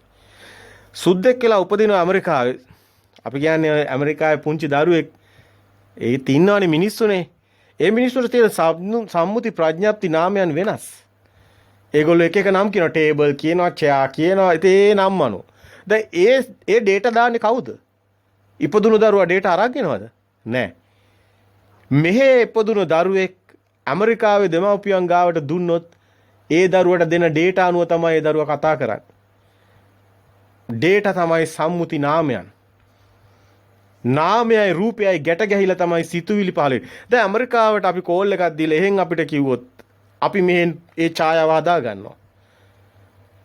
ඔබ තව ගෙදරක ඉන්න කෙනෙකුට ෆෝන් එකෙන් කතා කරනවා. බලන්නකෝ අනේ අපේ ගෙදර මේ බලන්නකෝ මෙහෙමනේ කියලා කියනවා. දැන් ඒ කියන හැම නමක්ම එයා නාමයේ කියපු ගමන් ඒ රූපේ මවා ගන්නවා. ඔබ මෙහෙන් ඒ නාමයේ කියනකොට මෙහෙන් රූපේ මවා ගන්නවා. මේ ෆෝන් එකේ කතා කරන්නේ. ඒ වුණාට ඔබ හිත ඇතුලේ සමහරට අඬනවා.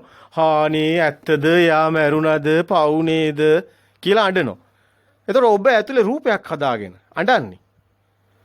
එයා කියන්නේ එහෙ ෆෝන් එකේ නාමයක්. සමහර විට එහෙම දෙයක් නැහැ වෙලා. සමහරට ගියාම අනේ ඔයාවට බුරුනේ කියලා තියෙන්නේ. මේ හොඳට ඉන්නේ. දැන් ඔය එක එතකොට අපේ සිතුවිලි පාලනය වෙන්නේ කොහෙන්ද? නාම රූප වලින්. ඒකයි කිව්වේ මේක ගිනි ගන්නේ කියලා නාම රූප වලින් කියලා. මේ ගිනි කොට පත්තු වෙන්නේ කෙලෙස් හැදෙන්නේ රාග දේශ මොහ හටගන්නේ නාම රූප වලින්.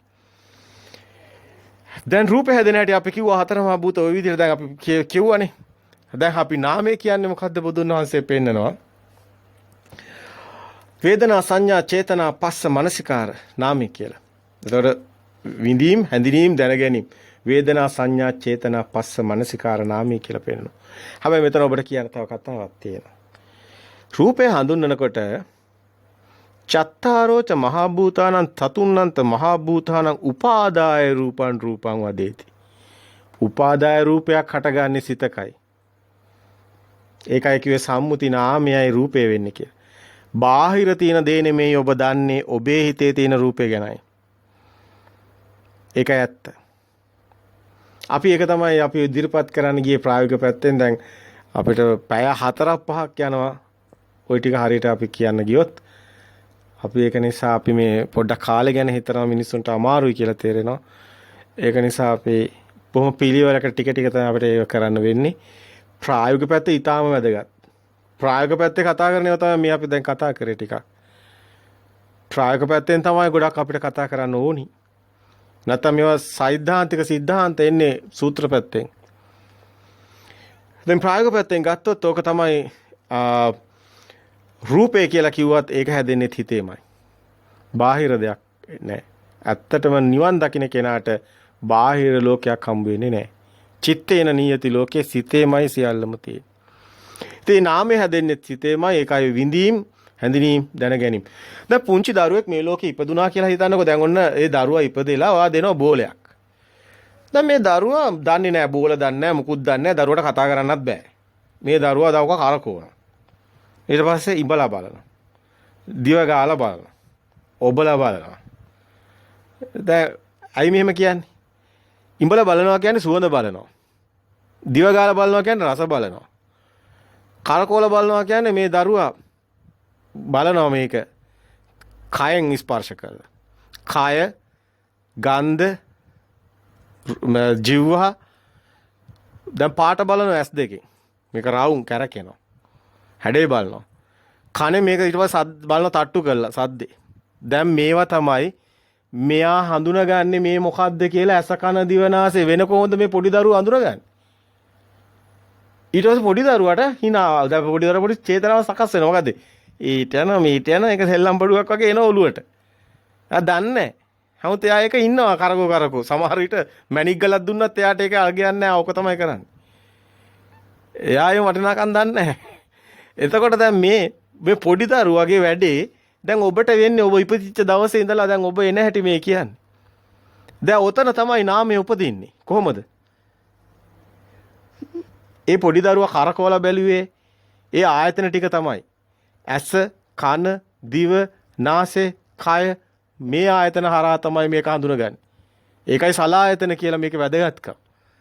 දැන් ඔබ ඔක්කොම දැනගන්නේ ඔහම ඔබ දැන් අද ලොකුවට ලොකු වෙලා හිටියට අඩි 6ක් ලොකු වුණාට ඔබ තාමත් කරන්නේ ওই ටිකමයි.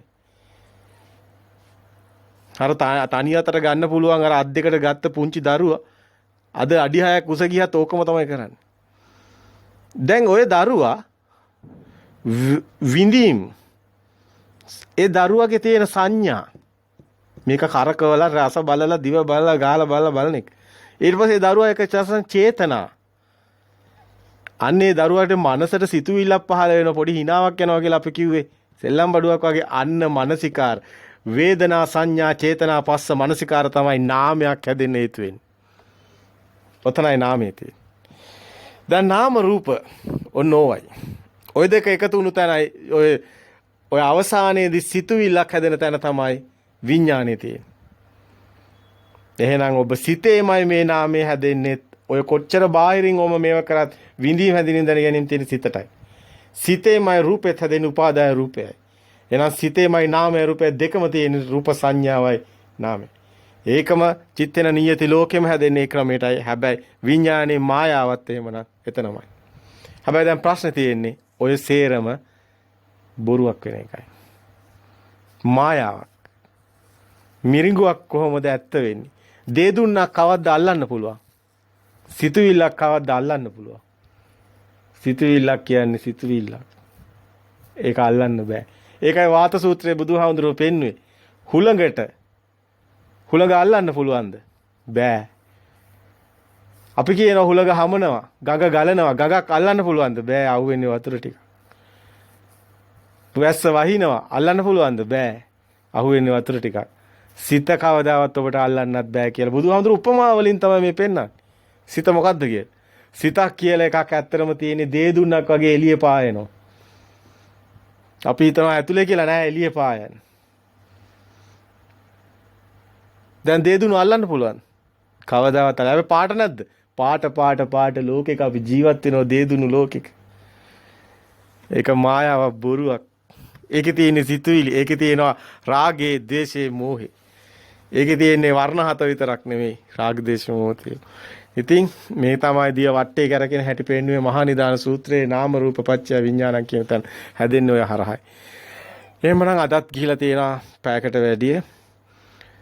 තෙරුවන් සරණයි. ඔබට මේක ඊටාම වැදගත් වෙනවා මේ ඉදිරිපත් කිරීම කියලා අපි දන්නවා. මේ පරම සත්‍ය අවබෝධ කරගන්න කෙනෙකුට මේ ලෝකේ අන්ධෙක් වගේ ඉපදිලා අන්ධෙක් වගේ ඉඳලා අන්ධෙක් වගේ මැරලා යන මිනිස්සු ඕන තරම් ඉන්නවා. හරියට අහසේ තරු පායනවා වගේ. එක පුන් සඳින් දුරු වේලව ඝන අඳුරු නෙකතරු රැතින් එලෙසට නොම වේදුරු තරු කොච්චර පෑවුවත් පළක් නෑ වගේ ඔබ අන්ධෙක් වගේ කොච්චර ඉපදී මැරුණත් පළක් නෑ. සත්‍ය නොදන්න තාක් ඔබ ඉන්නේ ඝන අන්ධකාරේ. ඉතින් ඔබ කවදා හෝ මේ පරම සත්‍ය අවබෝධ කරගෙන ওই අන්ධකාරයෙන් මිදෙන්න ඕනේ. එහෙනම් ඒ වාග්ය ඔබට තියෙනවා නියතයි. ඉතින් ඔබ මහා පින්වන්ත පින්වතුන්මයි මේ ධර්ම ශ්‍රවණය කරන අය අපි දන්නවා මහා පින් ඇත්තෝ. මේ සර්ම සත්‍ය ලේසියෙන් කෙනෙකුට ඇහෙන්නේ නැහැ. ඇහෙන කෙනා මහා භාග්‍යවන්තයෙක්මයි. නිවනින්ම සැනසීම ලැබෙත්වා කියලා අපි මෙතනින් නවතිනවා. තෙරුවන් සරණයි. තෙරුවන් සරණයි. අපි ගිය පාර ඉදිරිපත් කරා කේවට්ට සූත්‍රය. මේ පාර අපි ඔබට ඉදිරිපත් කරන්න බලාපොරොත්තු වෙන්නේ බොහෝම වැදගත් ඒ වගේම